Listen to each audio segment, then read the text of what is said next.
Details निकालकर file पर लगाओ और ICJS में सर्च करके अल्टरनेट फोन नंबर, गाड़ी नंबर इत्यादि डिटेल निकालने का प्रयास करो। जी मैडम। मैडम, ये नफीस कौन है? नफीस नहीं, NAFIS, national automated fingerprint identification system. ये NCRB की परियोजना है जिसके तहत सभी जिलों, राज्यों और इन्फोर्समेंट एजेंसीज को आपराधिक फिंगरप्रिंट का राष्ट्रीय संग्रह स्थापित कर एक महत्वपूर्ण उपकरण उपलब्ध कराया गया है।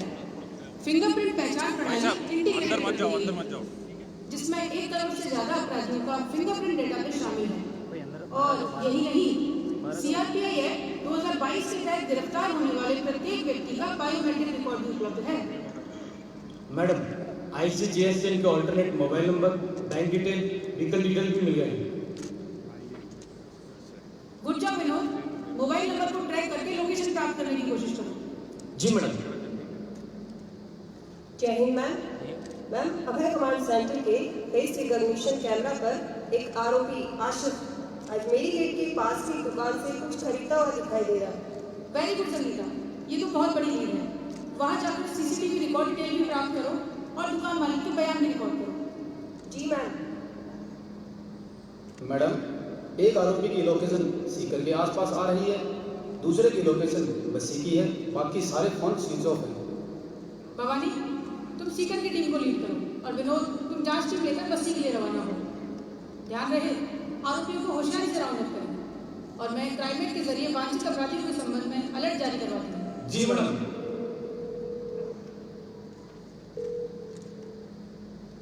जय हिंद मैम। जय हिंद मेरा, बताइए।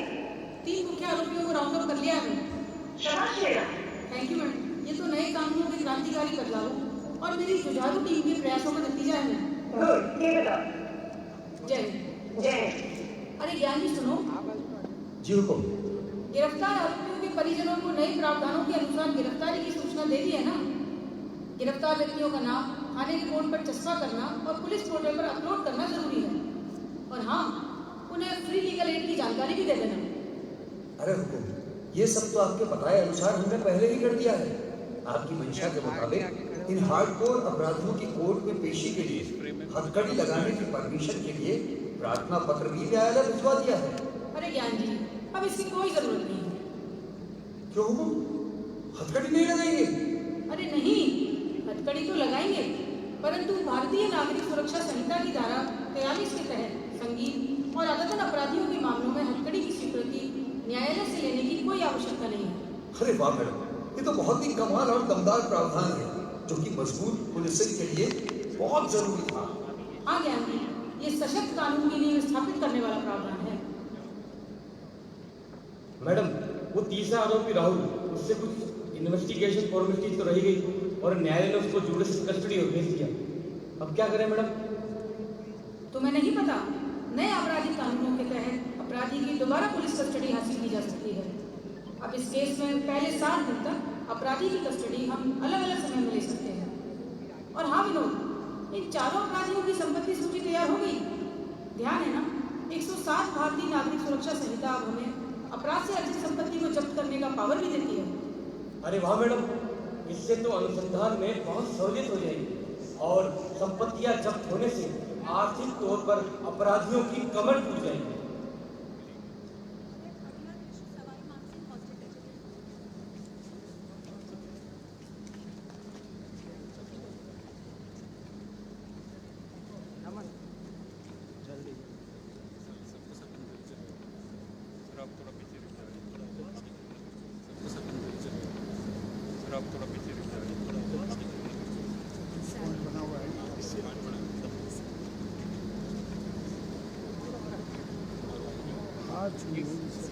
भाई एक बात बताओ, इधर आओ।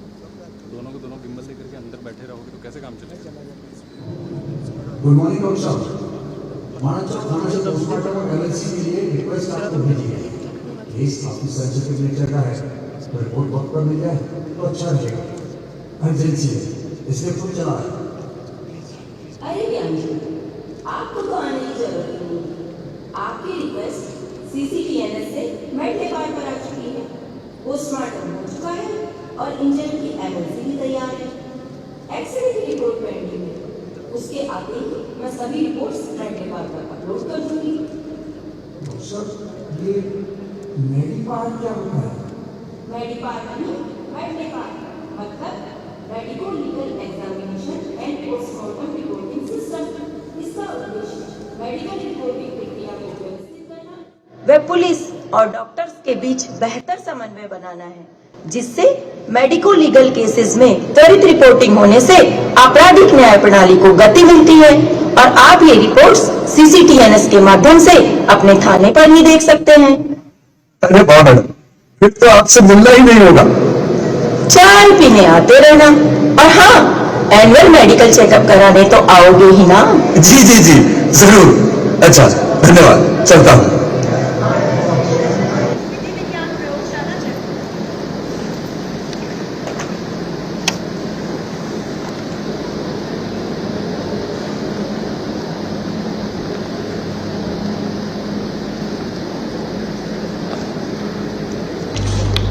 मैडम, FIR नंबर 136/25 थाना मानक चौक से माल जमा कराने आ रहा हूं। ये लीजिए माल आइटम्स और बता दीजिए रसीद लेने कितनी देर बाद आऊं। आज का तो पूरा दिन यूं ही चला जाएगा। एएसआई साहब, पहले आप अपना नाम बताइए। ज्ञान सिंह। आपका माल जमा हो गया है। जमा हो गया? इतनी जल्दी?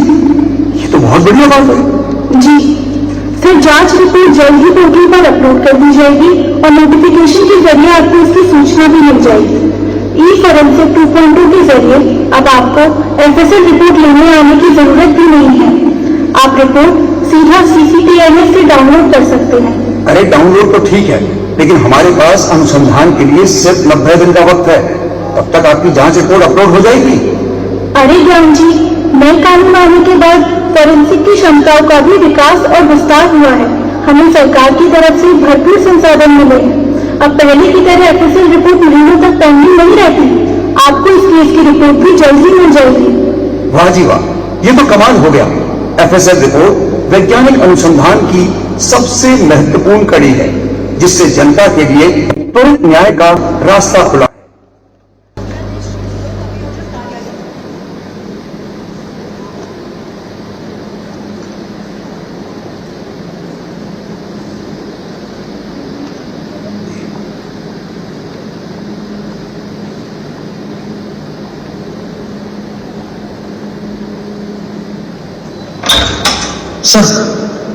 सर मानक चौक थाना सू ASI ज्ञान सिंह मिलवा आयोजन। अंदर बुलाइए उन्हें। नमस्ते सर। सर FIR नंबर 136/25 में ब्रीफ बनवा देते। अरे ज्ञान सिंह जी, आपने यहाँ आकर बेकार ही अपना समय खराब किया। आपकी SHO मीरा जी ने केस की सारी पत्रावली ऑनलाइन माध्यम से भेजकर ब्रीफ बनवाने के लिए पहले ही आवेदन भेज दिया है, जिस पर चार्जशीट चेक कर मैं अपना ओपिनियन ई-प्रोसिक्यूशन के माध्यम से जल्दी अपलोड कर दूंगा। फिर आप उसको थाने पर ही चेक कर सकते हैं। अरे वाह सर, ये तो बहुत ही बढ़िया और सरल हो गया है। अब तो काफी समय बचेगा। चलिए, धन्यवाद सर। सर मोरो एक कंफ्यूजन है। हाँ बताओ क्या? सर ये पूरा अनुसंधान एक CCTV फुटेज पर आधारित है। ट्रायल में सक्सेसफुली कैसे एडमिसिबल है वो?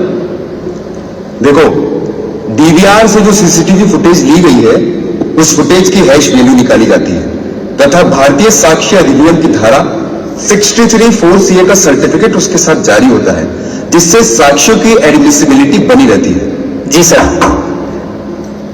क्या मैं अंदर आ सकती हूँ सर? हाँ त्रिशा बेटा, आओ बैठो। अजी वकील साहब, मैं तो सारा का सारा ही बर्बाद होगा। मारो तो पूरा परिवार ही उजड़ गो। मारी छोरी तो हाल तक भी डरक रही है। सब कुछ ठीक तो हो जाएगा ना सर? हाँ बेटा, सब ठीक होगा। देखो त्रिशा बेटा, कल तुम्हारे बयान है, तो बिना घबराए बिना डरे जज साहब के सामने सारी बातें सच सच बताना। बेटा, मैंने जिला विधिक प्राधिकरण में पीड़ित प्रतिकर योजना के तहत आपको आर्थिक सहायता प्रदान करने के लिए प्रार्थना पत्र लगा दिया है। देखो त्रिशा बेटा, नए कानूनों के लागू होने के बाद पूरी व्यवस्था विक्टिम सेंट्रिक हो गई है, इसलिए व्यवस्था पर भरोसा रखो। Thank you sir.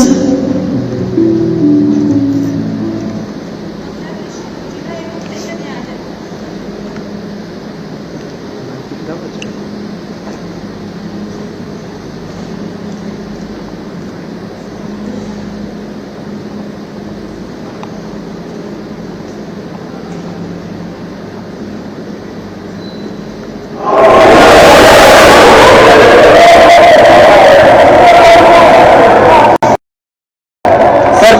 नाम राकेश ने। तो इसकी डिटेल्स बताइए। यस सर, डकैती और हत्या का मामला है जिसमें 3 आरोपी गिरफ्तार हो चुके हैं। एक आरोपी न्यायालय द्वारा प्रोक्लेम्ड ऑफेंडर घोषित किया जा चुका है। एक विधि का उल्लंघन करने वाले बालक के संबंध में किशोर न्याय बोर्ड की विधिवत कार्यवाही की जा रही है। सभी गवाहों की तलबीक इस संबंध के माध्यम से कराई जाकर सभी के बयान दर्ज किए जा चुके हैं। आरोपी मौजूद है? यस सर, वीसी के जरिए तीनों आरोपी ट्रायल से जुड़े हुए हैं। क्या तीनों आरोपियों के वकील उपस्थित है? Yes sir. क्या आपको चार्जशीट की कॉपी मिल गई है? जी सर, इलेक्ट्रॉनिक माध्यम से मुझे चार्जशीट की कॉपी उपलब्ध करा दी गई है। सर, मेरी एक और रिक्वेस्ट है कि आप मुझे एक और तारीख दे दीजिए, क्योंकि केस का चौथा आरोपी तो कोर्ट के सामने आया ही नहीं है, तो आप कार्रवाई शुरू कैसे कर सकते हैं? नहीं वकील साहब, अब नए आपराधिक कानूनों में 2 बार से ज्यादा एडजमेंट नहीं मिल सकता। अब पहले ही 2 तारीखें ले चुके हैं। और जहां तक चौथे आरोपी का सवाल है, तो मैं आपको बता दूं, नई कानूनी धारा 356 भारतीय नागरिक सुरक्षा संहिता के तहत उसके खिलाफ ट्रायल इन एब्सेंशिया की कार्यवाही शुरू कर दी गई है। आपको ध्यान ही होगा कि हमने चार्ज फ्रेम भी 60 दिनों के अंदर ही किया था। वकील साहब, अब तारीख पे तारीख का जमाना गया। पीपी साहब चीफ एंड क्रॉस हो चुके हैं, आप दोनों अपनी फाइनल बैच शुरू करें। जज साहब, प्रकरण के सारे गवाह पेश हो चुके हैं। 4 अपराधियों ने मिलकर योजनाबद्ध तरीके से हत्या और डकैती के इस जघन्य अपराध को अंजाम दिया है। अपराधियों के विरुद्ध सभी साक्ष्य जैसे फिंगरप्रिंट रिपोर्ट, ई साक्ष्य video, CCTV footage, DNA report विधिक रूप से प्रमाणित कर माननीय न्यायालय के समक्ष प्रस्तुत किए जा चुके हैं। वीडियो बनाने का समय, जगह का टाइम स्टाम्प और जीपीएस में कैप्चर हुए हैं। योर ऑनर, मैं नए आपराधिक कानूनों के 3 नवीन प्रावधानों के तहत इन पर कार्यवाही करने का निवेदन करता हूं।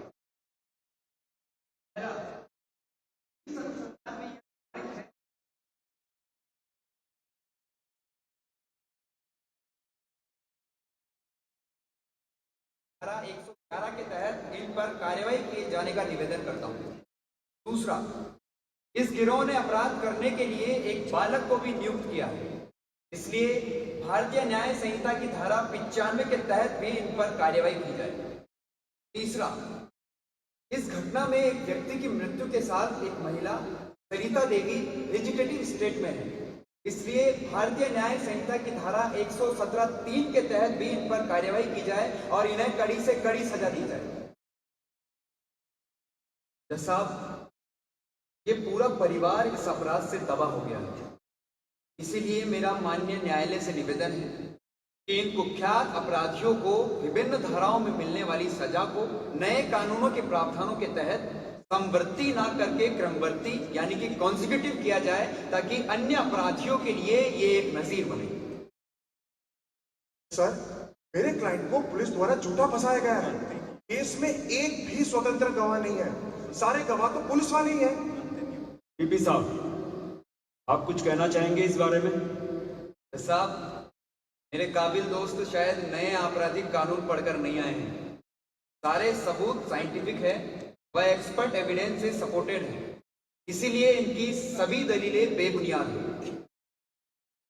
इस केस में सारे सबूतों व गवाहों को एग्जामिन कर लिया गया है और साइंटिफिक एविडेंस, एफएसएल रिपोर्ट्स और ई साक्ष्य वीडियोग्राफी से आरोपी राहुल, राकेश, आसिफ के विरुद्ध धारा 103(1), 111, 117(3), 95, 310, 109 भारतीय न्याय संहिता तथा 4/25 आर्म्स एक्ट के अंतर्गत अपराध में दोष सिद्ध पाए जाने पर उम्र कैद की सजा सुनाई जाती है।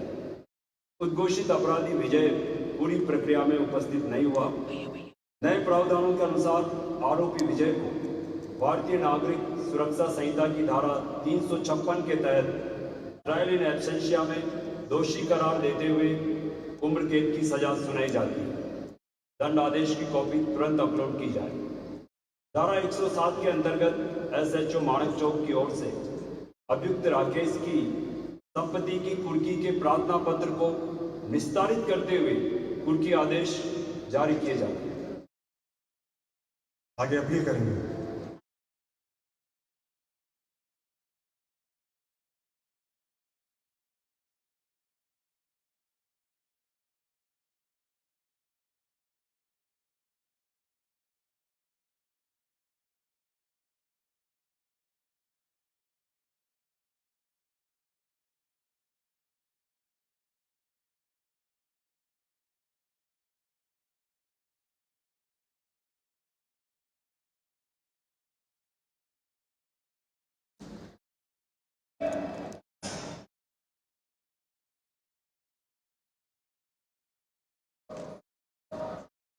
सर, यह मानक चौक के हत्या और डकैती वाले केस के अपराधी हैं।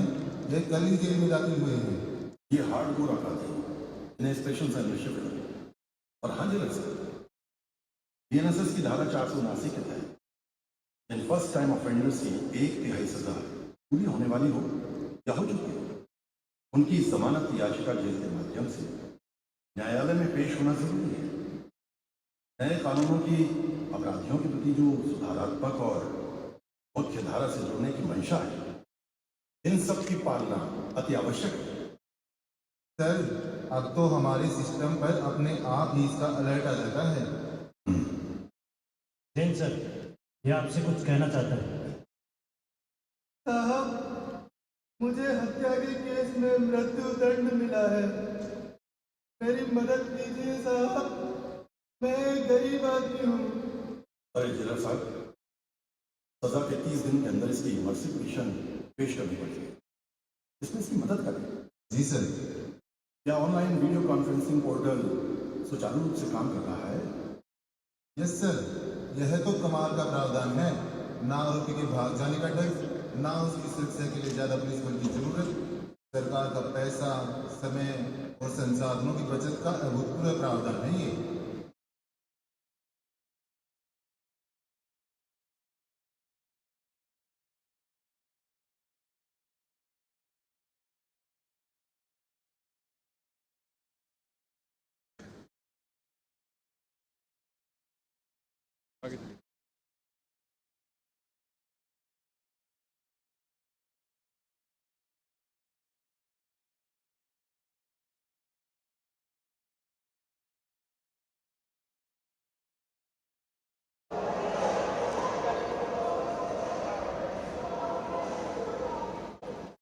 क्या सभी पिटिशनर्स ने ऋषि से ज्वाइन कर लिया है? यस सर, ये अपील सेशन कोर्ट के आदेश से 60 दिन के भीतर प्रस्तुत की गई है, अतः अपील सुनी जा सकती है। सर, मेरे क्लाइंट को पुलिस द्वारा झूठा फंसाया गया है। सारे इलेक्ट्रॉनिक एविडेंसेस पुलिस द्वारा फोर्ज किए गए हैं। सर, वो तो मौके पर था ही नहीं। पुलिस ने सारा अनुसंधान थाने पर बैठकर किया है और मात्र 30 दिन में केस का अनुसंधान जल्दबाजी में कर माननीय न्यायालय को भी गुमराह किया है। जी साहब। जी श्रीमान, न्यायालय के समक्ष प्रस्तुत किए गए साक्ष्यों की चेन ऑफ कस्टडी मेंटेन की गई है और न्यायालय में पेश टेक्निकल और फॉरेंसिक एविडेंस की सहायता से यह सिद्ध हो चुका है कि आरोपियों ने एक गंभीर अपराध कारित किया है। अतः मेरा माननीय न्यायालय से निवेदन है कि सेशन कोर्ट द्वारा दी गई सजा को यथावत रखा जाए। सर, पुलिस और प्रोसिक्यूशन अपनी नाकाबिलियत को छुपाने के लिए नए कानूनों का सहारा ले रहा है। इन्होंने चालान पेश करने में बहुत जल्दबाजी की है, जिससे मेरे क्लाइंट के साथ में नाइंसाफी हुई है। बात जल्दबाजी की नहीं है श्रीमान। मैं अपने काबिल दोस्त को बताना चाहूंगा कि नए कानूनों के आने के बाद आपराधिक न्याय प्रणाली के प्रत्येक स्तंभ के लिए समय सीमा इस भावना से निर्धारित की गई है कि हर केस में 3 वर्ष की अवधि में ट्रायल विद अपील होकर पूर्ण न्याय मिले। That's all your honour. मैंने पूरे केस को अच्छी तरह से देख लिया है। सभी साक्ष्यों के विश्लेषण से पूर्णतः साबित होता है कि साक्ष्यों की सटीकता मेंटेन रही है। Technical, scientific evidence, expert witness के बयानों के आधार पर मौके पर मिले सबूतों पर शक करने की कोई गुंजाइश नहीं है। आरोप पूर्णतः प्रमाणित है। सेशन न्यायालय का दिया गया दंड आदेश उचित प्रतीत होता है, याचिका खारिज की जाती है। Thank you your honour.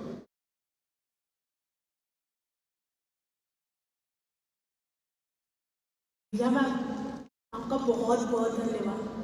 आपने इतने कठिन समय में हमारा साथ दिया। ऑनेस्टली मुझे तो बस यही लगता था कि पुलिस, कोर्ट कचहरी सिर्फ चक्कर ही कटवाते हैं, लेकिन आपने हमें त्वरित न्याय दिलवाया है। थैंक यू त्रिशा, लेकिन ये हमारी ड्यूटी थी। नए कानूनों ने पूरे क्रिमिनल जस्टिस सिस्टम को ही सशक्त किया है, इसी कारण ये सब संभव हो पाया। तुम अपनी माँ का ध्यान रखना और पढ़ाई में मन लगाना। जी मैम, मैं पूरा ध्यान रखूंगी। और अब तो मैंने तय भी कर लिया है कि मैं बड़ी होकर आप जैसी पुलिस ऑफिसर बनूंगी और पीड़ितों को न्याय दिलाऊंगी। Thank you Veera ma'am. वाकई मैडम, इस केस में उस बच्ची को न्याय दिलाकर आत्मसंतुष्टि का अनुभव हुआ है। और अब तो मैंने भी तय कर लिया है कि मैं भी आईगॉन कर्मयोगी से नए कानूनों का प्रशिक्षण लेकर नए कानूनों के प्रावधानों में एक्सपर्ट हो जाऊंगा। बहुत अच्छा ज्ञान जी। इस केस से साबित हो गया है कि नए कानूनों का नया दौर, दंड से न्याय की ओर। नए कानूनों का नया दौर, दंड से न्याय की ओर।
ग्रुप फोटो हो गया क्या मुझसे हैं?